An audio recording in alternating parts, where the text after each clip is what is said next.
welcome back to the channel, and this is episode 1 of season 2 of Utabia Terrier with Huddersfield Town as we look to embark on our championship season and project promotion. We have this is a transfer update. It's just a transfer special, no live comment this one. Hopefully it won't go on for too long, but we've done so much transfer business that it kind of needed its own episode. We've got 19 players coming in and 17 going out, either on loan or permanently. We've got players coming in from clubs like Celtic, Sevilla, Liverpool, Chelsea, Manchester United, Barcelona. It's been a crazy summer, so let's get right to it. And here are those lists. You can see this is why I'm on the opposite side of the screen at the moment to normal. This is just so you can see just the sheer volume of players. As I say, 19 have come in, 17 have gone out.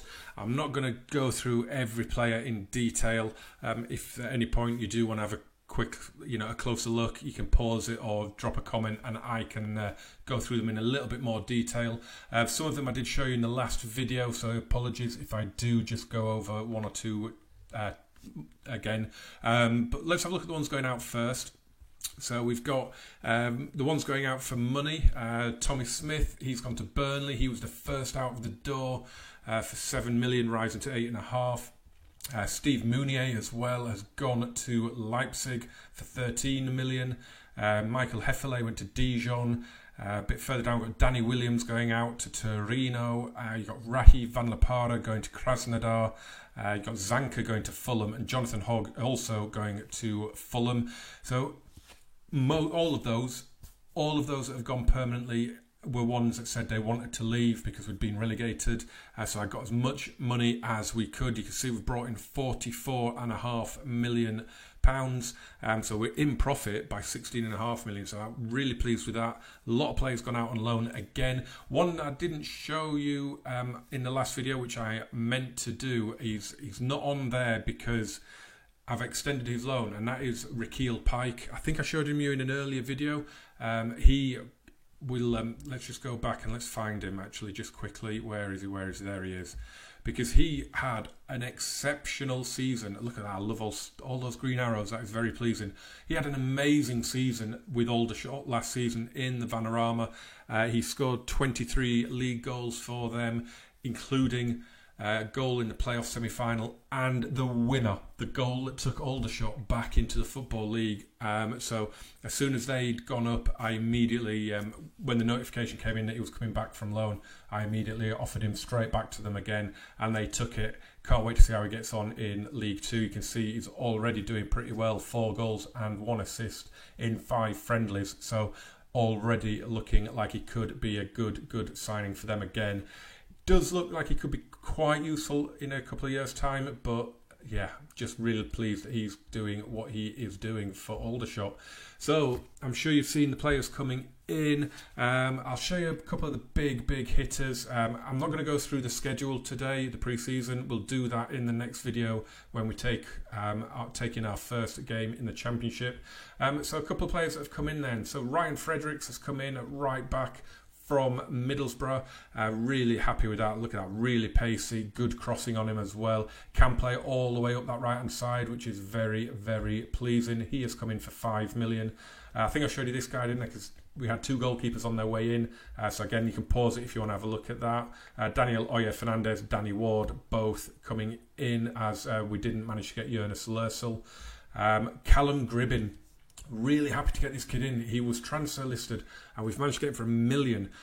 Just look at the free kick taking on him, the dribbling, the natural fitness is great, so that should help his physicals go up. He's only 19. He's already done pretty well. He's played 8 games in pre-season, got a goal, got an assist.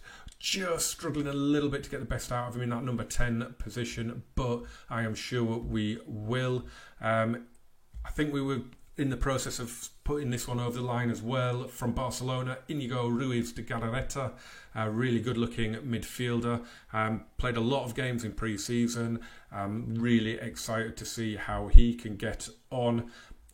This one, really happy to get this one in. Josh Onoma from Tottenham on loan for the season. Can play Well, quite a few play positions. He's right-footed, so we're pretty much going to use him in the two central midfield positions there.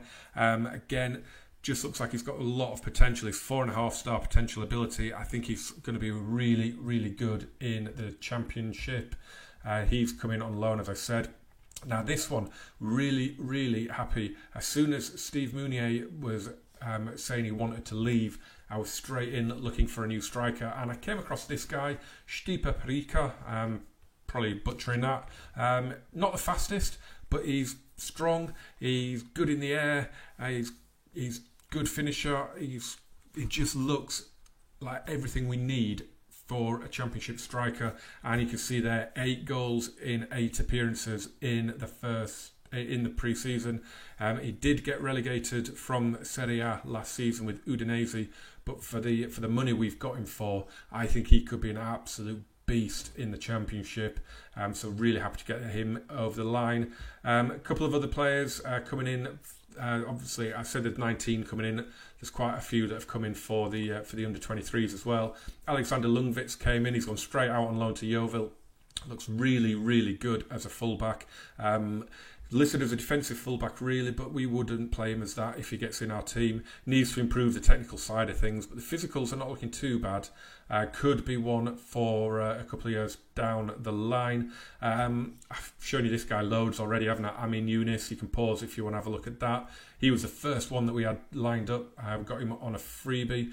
We showed you Daniel Houtzinger as well. That was another one for the youth team by our head of youth development, Lee Bromby. Jose Matos coming at left back. What I've done in the summer, I've made signings in anticipation of players leaving, and not all the players that I anticipated leaving have left as yet. So we're quite stocked with left backs. Jose Matos has come in from Sevilla. Again, it looks pretty decent. Can play kind of anywhere down the left, although he is primarily going to be a left back for us. Pretty quick. His crossing's okay. Dribbling is not brilliant, but it's something that it should be able to be improved on. He can go up a little bit in ability, but again, looks pretty good. Again, on a free, so you can't really argue. We brought in a lot of players on a free. Marcel Mellum as well is another one.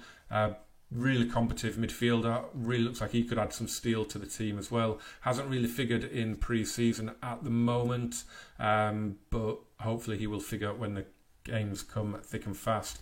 From Man United, Dimitri Mitchell.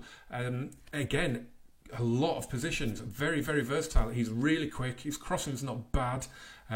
We've started...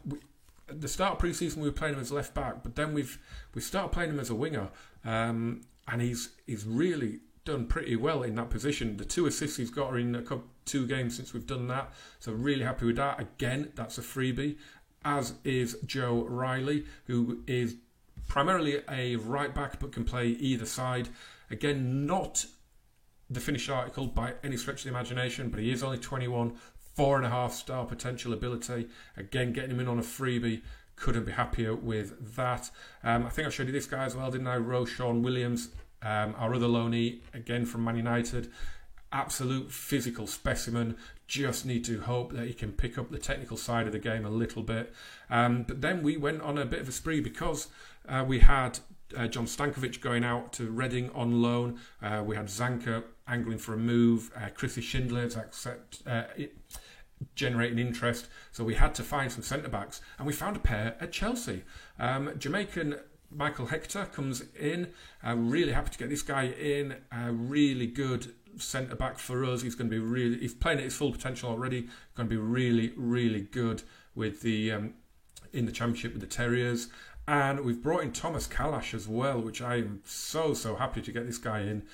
Czech centre-back. He is an international, and he's going to be playing above his level, below his level, really. The Championship is, not his division. He is a Premier League quality centre-back, and hopefully he can get us back there at the first attempt. So those two have come in for 7.5 million between them. brilliant. We've also brought in a couple of wingers. James Forrest from Celtic. He was transfer listed. He's been at the club at Celtic for 10 years. He's made way over 150 appearances for them. But he just looks really good. His stamina's not brilliant, but that's probably because he's not been a first choice at Celtic all the way through. But he's quick. His crossing's okay. His dribbling's really, really good. Off the ball is fantastic. So when we're looking for him to make the run, he should be there. He was transfer listed for whatever it was. We brought him in for 1.5 million. You know, I was in the market for a right winger, had to do it. And again, we found this guy, Loris Bronyo, for just peanuts, really. He was listed at Sparta Rotterdam. Again, pretty quick. His crossing's phenomenal. Look at that, 16 on the crossing. That was the main reason we brought him in, because that's just fantastic. Again, another option on a free kick as well. Him and Callum Gribbin going to be sharing the free kicks, I think. So yeah, 19 players coming in, and I am really, really happy with those at the minute. We're only on the 10th of August. We've got 3 weeks of the transfer window left, so there could be more to come yet. One player that I did expect to go that hasn't yet and will not be going is Aaron Moy, and that's because he got injured with Australia in the summer at the World Cup, and he did his cruciates. He will be out until around about November, December time. So hopefully we'll get him back in time to get us through Christmas, and maybe he'll move on in January. I hope not. He's not a player I want to sell, but he is one that I was expecting to sell. I was expecting to sell Chris Lerver. I was expecting to sell Scott Malone. I was expecting to sell loads of players, and we haven't. So we are quite overstocked at the moment. So it will be interesting to see what happens there. So we're just going to show you the finances to wrap up this little video. As you can see, we've got 90 million in the bank nearly, because we've had our parachute payments. So we are rich as. We've still got 28.6 million in the transfer budget. I mean, it's like being PSG. We've just got money we cannot spend. It's fantastic. We're way under the wage budget as well. And we can adjust that massively if we need to. So really, really positive on the finances. I mean, ever since last season, I mean, just look, they're just flown up, haven't they? It's just outrageous. So that is it, guys. As I say, this was just a transfer special, because there was too many to do at the beginning of a LiveCon video. The good news is that whatever day this comes out, hopefully Tuesday, then tomorrow there will be the first episode, the first proper episode with a LiveCon in the Championship. So I hope you will join me for that. As always, smash a like, guys. Hit subscribe, turn on those notifications. Follow me on Twitter at GamerJamesFM, and I will see you for the next video, the first match in our glorious promotion season in the Championship. I can't wait. Hope you'll join me for it, guys. See you soon.